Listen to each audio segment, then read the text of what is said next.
துணிவது தடை இல்லடா, திமிலுக்கு பகை இல்லடா, பயந்த ஊட்டலுக்கு உயிர் இல்லடா. அடைச்சி வச்ச கூண்டு இப்ப திறக்குது தோல், கிழிஞ்சு என்ன பட்டாம்பூச்சி பறக்குது வா. உயரம் என்ன யாரு இப்ப அளப்பது நீ, பிறந்து வந்த ஏக்கோ இங்க ஏக்கோ இங்க ஏக்கோ இங்க பரம்பரை.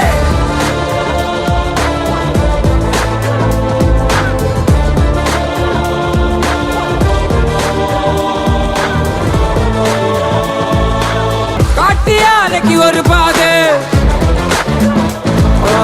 கால்கள் தேடட்டும் புது பாதை. பூமி சுத்துது உனக்காக, புகுந்து புறப்பட்டு புயலாக. வலிச்சு நிற்கும் மலையெல்லாம் தொலைச்சிட்டு நடக்க இங்க வேலி எல்லாம் தீ பிடிக்க எரியட்டும்.